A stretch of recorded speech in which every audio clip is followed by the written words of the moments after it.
Oh, it's a common story. Arirang's people sing this song. If it is a national song, it should also be in North Korea.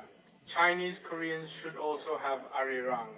There should also be knowledge in the Japanese community. It should also be in the Kabar period, Central Asia, South China, and expatriates from 134 countries all sing Arirang. Therefore, if Arirang is really the song of a people, it should be said that there is Arirang wherever a people live. And I've been to 34 countries, all of them Arirang. However, even more so, it is literally saying that we will check whether there is Arirang on Ulong Island or not in our country. I don't think it's stupid. Perhaps from the late 1970s to the 1990s, when people who lived in Gangwon-do at that time migrated from Gangwon-do to Ulleung-do, Arirang was derived from Ulleung-do. And in that melody, the people who live here include Ulleung-do lyrics that suit here, so that's Ulleung-do Arirang today. So what did you say? At UNESCO, Arirang is a community ritual of the community that sings it, and a song that has the power to unite the community. That's what you told me. Then, when we call Jeju Island, Arirang in Jeju Island, we call it Jeju Residence. And when Ulung residents call it Ulung Residence in Ulung Island, we call it Ulung Residence. It is to sing for the solidarity of that community and to prove that the song that symbolizes that solidarity is Arirang. So we should see that there are Arirang everywhere. So the reactionary monk said so. Arirang is Jinyeon. Amen to Namiyabu Tower, we say this. I don't know what it means, but I think it's the essence of religion. The monk suggests Koreans call Arirang because they are Koreans, giving it an enduring significance. In Deep Flower, Jeongseon University, Arirang is described as the flower of suffering. After overcoming it, Arirang was called. So Jindo Miryang Jeongseon. Well, if you think about it, it went up 200 years ago.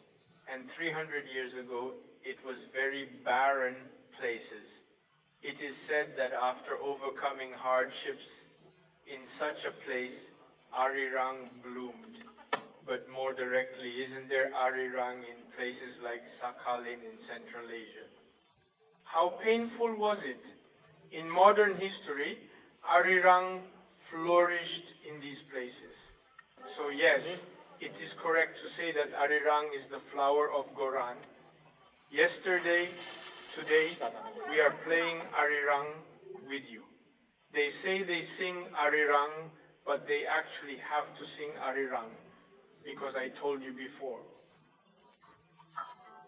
They say that when you sing Arirang, you maintain and strengthen the solidarity of the community that sings the song. Then, whether we are brothers and sisters in the north, whether we are brothers and sisters, whether we are brothers and sisters in the north, or with our compatriots in the forests, or with our compatriots in Central Asia, we must maintain community solidarity. So why call Arirang to maintain it? I think we need to talk about community solidarity.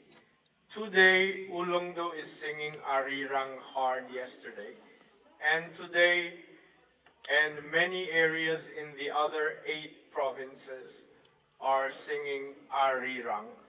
This is for us to do Arirang. Isn't that what UNESCO said? To prove that it is for this Arirang. Arirang. They are a people with stronger improvisation skills than word wars or Byron's. It is the Korean nation that creates and sings songs with choruses everywhere, and we recognize the outstanding creative power of this Korean nation as a cultural heritage of humanity. Didn't you say so in the review? Jil-ja, the Arirang, that unfolds on stage together, which is revealed after all, is a song that proves the creativity of Koreans. That way, we can confidently boast Arirang as a human heritage. If you say it strengthens community solidarity, it was called for in the division between South and North Korea after the war, and it is called to strengthen solidarity. Arirang is also needed for other nationalities abroad as a song that reunites the division of that nation or the ruptured community of that nation. Therefore, since it is designated as a cultural heritage of humanity, other ethnic groups should also call Arirang. Isn't that why UNESCO has designated it?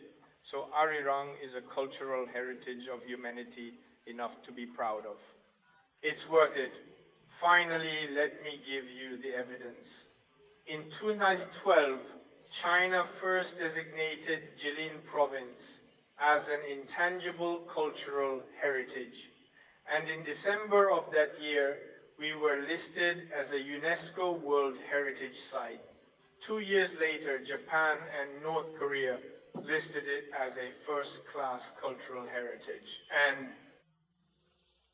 2 years later, it was designated as National Intangible Cultural Property 120, again by the Korea Cultural Heritage Administration. And in April this year, China redesignated it from a provincial cultural heritage to a national intangible cultural heritage. So this Arirang is in such a state that China, North Korea, and South Korea have all designated it as a national intangible cultural property. But what's surprising?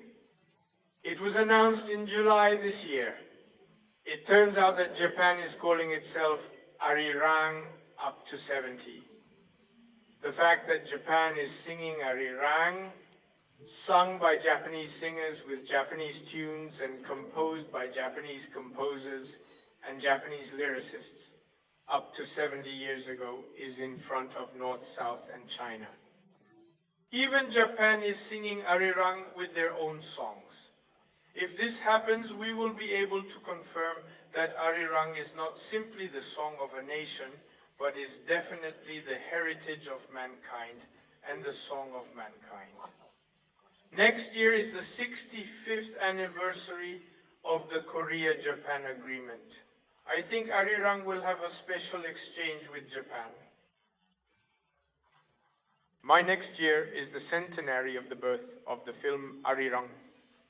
So I think there will be many events to commemorate the 100th anniversary of the birth of Bonjo Arirang. Starting today in Ulleungdo, we hope that Arirangs from all over the country will sing songs of peace and hope that have shaken the Korean peninsula for 2 years. Let's finish.